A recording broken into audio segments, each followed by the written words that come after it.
Hi everyone, today I'm going to talk about the film Some Like It Hot, which is an American film produced in 1959 starring Tony Curtis, Jack Lemmon and Marilyn Monroe.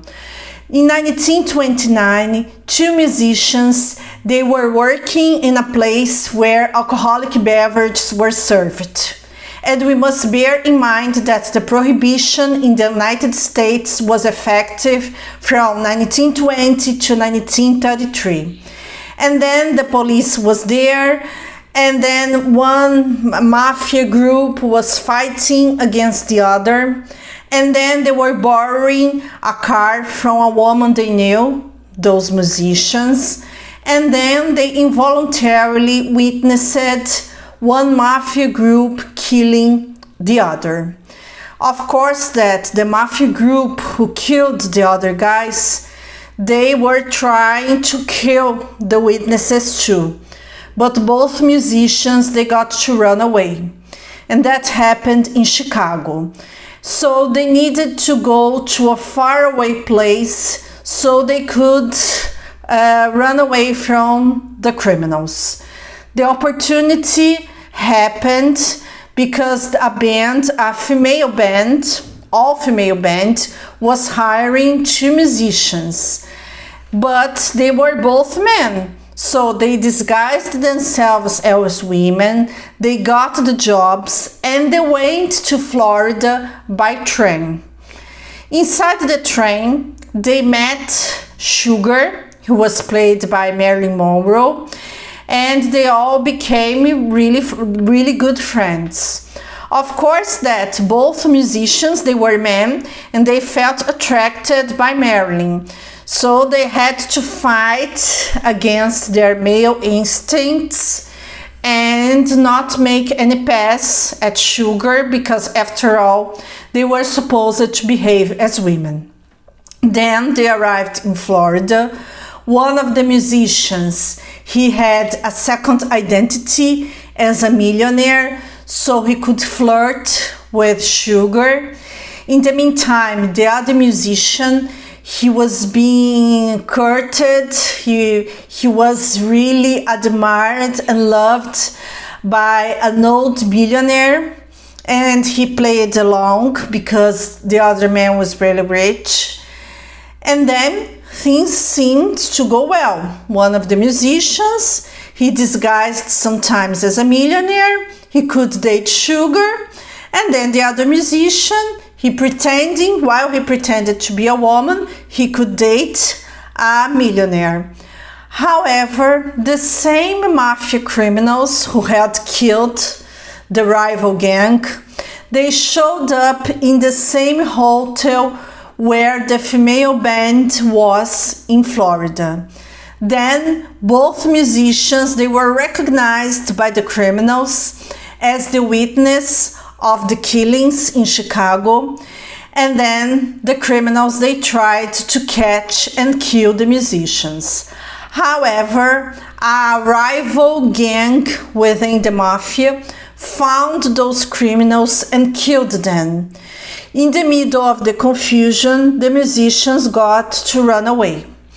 And then they needed a plan to escape.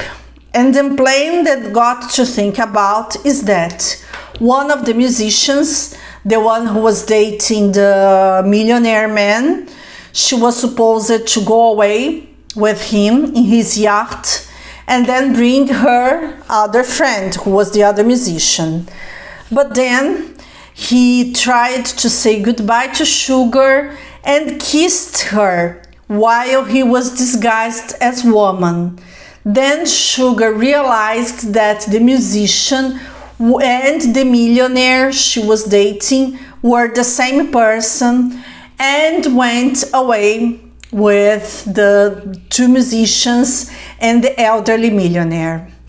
This film is very interesting and ahead of its time because it had LGBT references, which was something very unusual for Hollywood in the 1950s.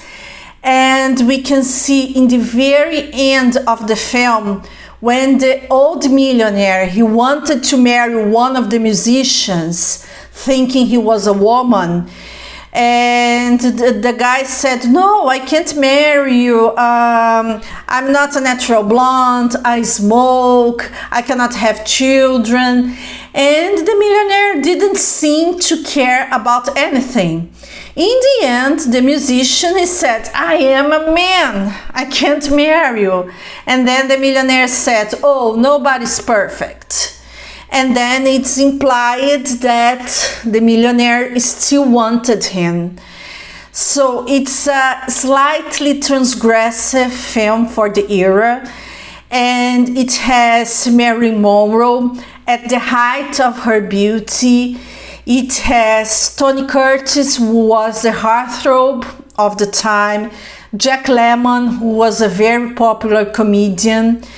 And of course that we know that Hollywood had the Hays Code at the time, so this kind of subject wasn't supposed to be mentioned in the film.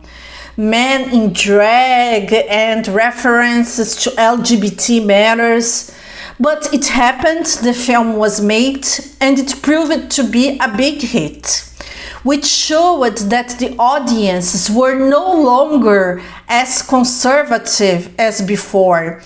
So at this time, in late 1950s, the Hays Code was no longer as strict as in the past, even though it would still be enforced at least until the end of the 1960s. And it's a very innocent comedy, at least for nowadays standards. And there's the mentions to LGBT themes happen in a very natural way.